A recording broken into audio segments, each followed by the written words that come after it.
आज का विषय है जल है तो कल है। जैसा कि नाम से ही स्पष्ट है, यदि जल है तभी हम कल देखेंगे, तभी हमारा कल आने वाला है। इस संदर्भ में आज हम बात करेंगे। पहला पॉइंट जल ही जीवन है। दूसरा टॉपिक बात करेंगे भूमिगत जल क्या है, और तीसरी चर्चा करेंगे भूमिगत जल की कमी के क्या कारण है, और लास्ट में हम ये बात करेंगे भूमिगत जल के पुनर्भरण की कौन कौन सी विधियां हैं। तो सबसे पहले हम चलते हैं कक्षा 5 में अवधेश के पास। अवधेश, आइए आप बताइए, जल ही जीवन है, इसके बारे में आपका क्या कहना है? जल है तो कल है। जल हमारे जीवन के लिए बहुत आवश्यक है, इसके बिना जीवन संभव नहीं है। गर्मियों के दिनों में विभिन्न स्थानों पर लोगों द्वारा पानी पिलाने की व्यवस्था की जाती है।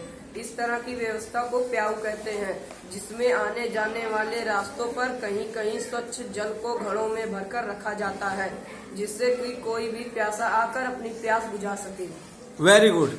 अब हम बात करेंगे भूमिगत जल की। जैसा नाम से ही स्पष्ट है, भूमि से निकाला जाने वाला, संसाधनों के माध्यम से जमीन के अंदर से निकाला जाने वाला जल ही कहलाता है भूमिगत जल। हैंडपंप, ट्यूबवेल, नलकूप, बोरवेल के द्वारा भूमिगत जल को लगातार निकाला जा रहा है, और इसका परिणाम यह हो रहा है कि जमीन के अंदर पानी का स्तर कम होता जा रहा है। यदि हम सभी ने ये ध्यान नहीं दिया कि किस तरह से उसका लेवल मेंटेन रहे, तो आने वाले समय में समस्या का सामना करना पड़ेगा। तो देखें भूमिगत जल की कमी के क्या क्या कारण हो सकते हैं। सानिया, आप बताएं। जनसंख्या वृद्धि के कारण भूजल की बढ़ती मांग से। Very good. और क्या हो सकता है? वेरी गुड, आप बताएं। तालाब, पोखरों, जल के प्राचीन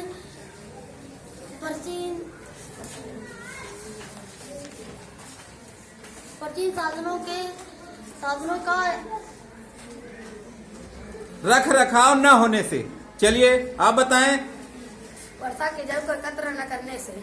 चलिए आप बताएं। सिंचाई के लिए ड्रिप या टपक छिड़काव स्प्रिंकलर का विधि का प्रयोग करना चाहिए, जिससे पानी का खर्च कम हो।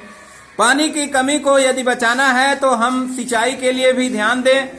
टपक विधि का उपयोग करें, ड्रिप टपक विधि का, स्प्रिंकलर छिड़काव विधि का प्रयोग करें, जिससे कि पानी का स्तर मेंटेन रहे। तो ये रहा भूमिगत जल की कमी के कारण। अब हम देखेंगे भूमिगत जल के पुनर्भरण की कौन कौन सी विधियां हो सकती हैं। चलिए खुशी, आप बताएं।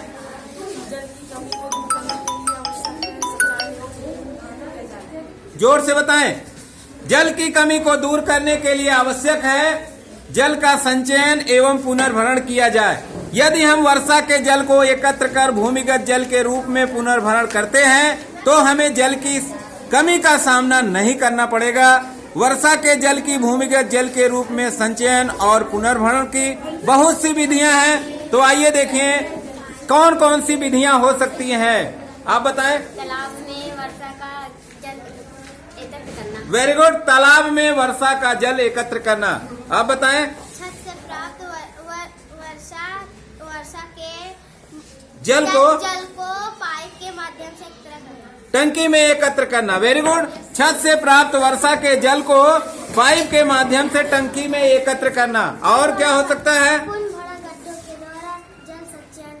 पुनर्भरण गड्ढों के द्वारा जल संचयन करना। और क्या हो सकता है?